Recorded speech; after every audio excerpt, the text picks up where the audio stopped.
Hello, everybody. I'm sort of trying to look at energy, economy, and society, starting off with looking at buildings in use, because I've been looking at them probably for far too long.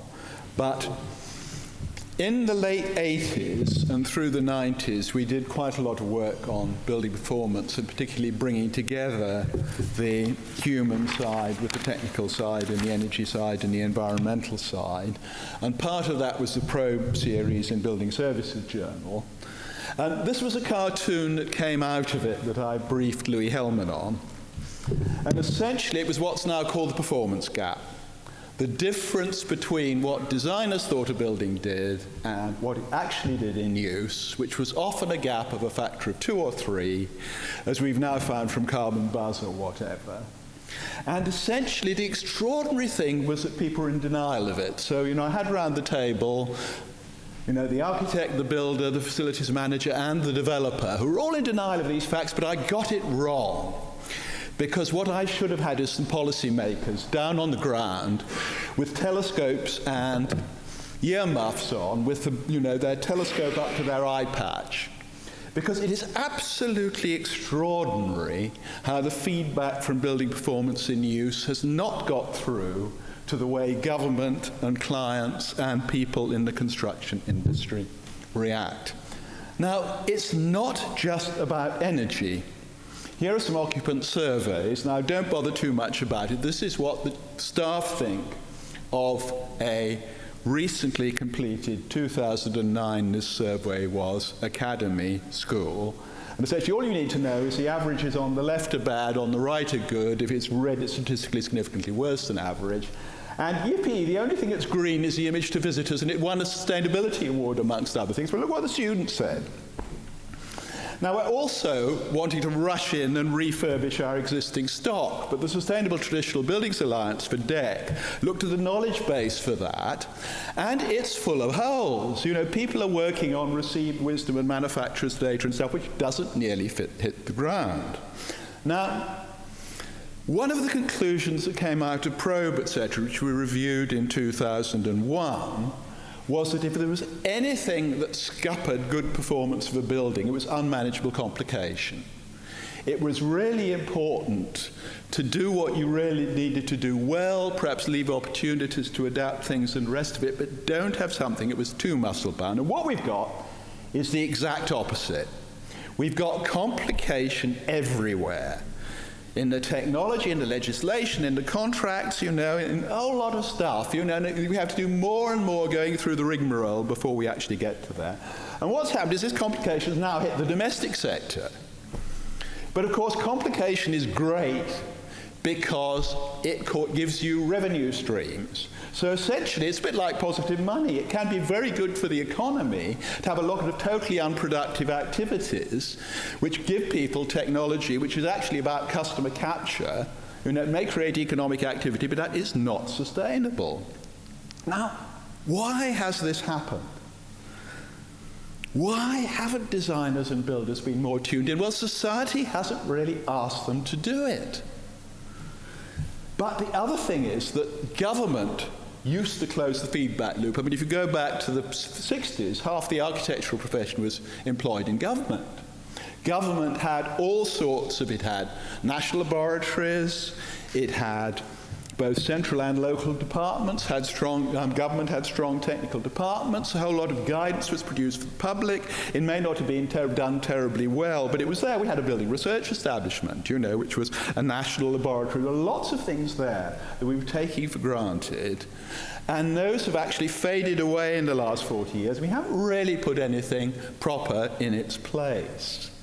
But let's go back 50 years, because the RIBA actually had a plan of work that was published then, which was trying to move architecture from a more artistic onto a more technical and professional footing. And it had Stage M, which essentially said, the architect and the team should go back to the building afterwards and find out how it was working. Great! But 10 years later, they pulled it out of architect's appointment. Why? Because nobody wanted to pay for it. They didn't want to take responsibility for things we didn't do. Now, I was at a meeting last week at the Building Centre at which Stephen Hodder, the president of the RIBA, was. And he was saying, we really, the really most important thing for architects is to do feedback. We've got the plan of work 2013. 50 years later, talk about Groundhog Day. What is happening now? I've been giving some courses for architects. We've had about 10 this year so far. We had about 300 architects through them. And I say, do you routinely go back to the buildings in use to find out how they're working? You haven't had a single hand up yet. Have you ever? About 10% of hands up. So what's happening is society thinks the construction industry, construction professions know about building performance, and they don't. Now, hands up, do you routinely go back to your buildings, those of you who design buildings? I mean, it's nice. There's sort of engineers, we find some of them do, but architects not, and the engineers, again, it tends to be a sort of 10% level. Now, this is John Ashton, who was very, very proactive in terms of international negotiations with John Gummer and feeding through on climate change, And Britain was actually leading the world for about 20 years in terms of the rhetoric, in terms of the international agenda. But he's now left the Foreign and Colonial Office and he's very disillusioned. He gives talks and he says, market fundamentalism has taken root in the machinery of government. Somebody else said, why is government so transactional? Everything seems to be about commercial deals and big businesses and that sort of thing. It's not about leadership and inspiring people. And so what's happened is government's always looking to markets for solutions. But, essentially, building performance is in the public interest. We all benefit from being into buildings that are good, They're not too expensive. They should make us more productive. They should make us healthier. But, do any of these buildings really own building performance? No. Would you want them to? No. It's much more complicated than that. We have a societal thing about improving the performance of our buildings and making sure that the knowledge is right, which don't seem to be properly in place. Nor are my bits of paper. I just need to check exactly where we are. Now, I was at a meeting about a year ago when there were some housing people in there. I said, there's no performance gap in housing. We're doing exactly what happens. And I thought, the elephant isn't in the room. It is the room. We're just constrained societally by what it asks us to do about buildings and their performance. We have not got the right sort of public interest infrastructure to take us forward, which will get us towards sustainable cities and things the subject of this afternoon. Now, we've sort of been working back up the food chain and saying, if we want to get more focus on building performance, we've got to look more at the roles that people have. Because society is essentially constructed for expertise in three ways. You either commodity, so you go off to a shop and you buy it, and you pretty well trust what there is in the tin, or you hope you can. Now, we've heard recently you can't. There's beef, there's beef in pizzas and the rest of it that shouldn't be, etc. Beef in chicken, Or you can trust an organization to deliver things, or you get grey area where you go to a professional. Now, what Abbott said when he wrote this book 25 years ago was he thought professionalism was holding its own, and it seemed to have stayed ahead of commodification, but it might lose out to organizations. Now, I think in buildings it definitely has over the last 25 years. Essentially, we have bigger professional services firms, but as Sandy was saying, a lot of the initiative comes from small people with small businesses. It doesn't come from the big firms.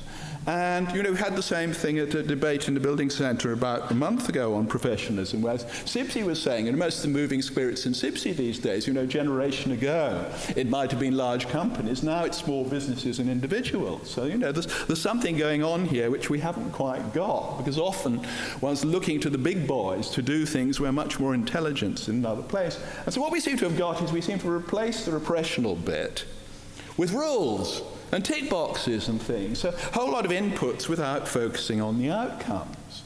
But, we've also got regulators who no longer understand what they're doing because government has outsourced its brain. All the technical stuff has gone. It's all outsourced. So if they do something, if it goes into legislation, they forget why they did it. And if it doesn't, they forget they did it.